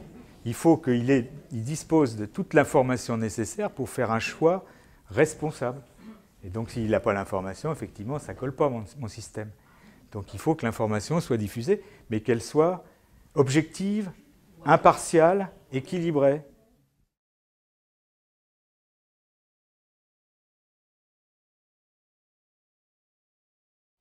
Et non, et d'ailleurs, dans ce rapport du ministère de la Santé, c'est bien dit qu'il faudrait enfin qu'on se mette à faire des études sérieuses dans le domaine. Alors, en fait, bon, avant de s'occuper aux problèmes qui, pour moi, sont mineurs par rapport à d'autres, résidus de pesticides, le danger, il est pour l'applicateur, donc pour l'agriculteur. Et heureusement, la Mutualité sociale agricole, avec l'INSERM et d'autres partenaires, a entrepris une grande étude épidémiologique pour enfin savoir ce qu'il en est. Mais l'exposition de ces applicateurs par rapport à l'exposition du consommateur qui va consommer des fifrelins de résidus de pesticides dans ses aliments, ça varie de 1 à 1000. Donc, intéressons-nous d'abord aux problèmes les plus sérieux, et puis après, on verra. Parce que ces études épidémiologiques, elles sont très difficiles à faire. Comment est-ce qu'on évalue? Alors, il faut trouver des marqueurs, c'est ce qu'on est en train d'essayer de trouver aussi, des marqueurs d'exposition qu'on va pouvoir mesurer au niveau de tissus, d'organes, enfin de choses facilement accessibles, pour avoir une idée de l'exposition de la personne qui va développer tel type ou tel autre type de pathologie. C'est lourd, mais il y a longtemps qu'on aurait dû le faire. Mes collègues allemands disposent d'une banque de données de tissus, d'organes et de fluides humains depuis 15 ans, 20 ans. Et donc, ils sont capables de dire, oui, il y a des individus qui ont été exposés beaucoup plus que d'autres, et peut-être faire le lien avec leur pathologie. Mais nous, on n'a rien. Sauf, pour les discours, on est très très fort, mais quand il faut se mettre au boulot, il n'y a plus personne. Il n'y a pas de sous, de toute façon. Puis ça n'intéresse pas les gens. Une fois de plus, on ne va pas convoquer les journalistes pour leur dire, tiens, ben voilà, on a récupéré 50 échantillons de sang aujourd'hui dans telle population. Ça n'intéresse personne. Et donc, enfin, en tout cas, on ne l'a pas fait. Et d'autres pays l'ont fait. Et donc, ils ont des données bien plus solides que les nôtres. Ce qui ne nous empêche pas de raconter plein de choses avec une assurance extraordinaire sur les relations entre l'alimentation et la santé. Moi, je suis de plus en plus prudent dans le domaine, mais... Merci Gérard pour cette brillante exposition.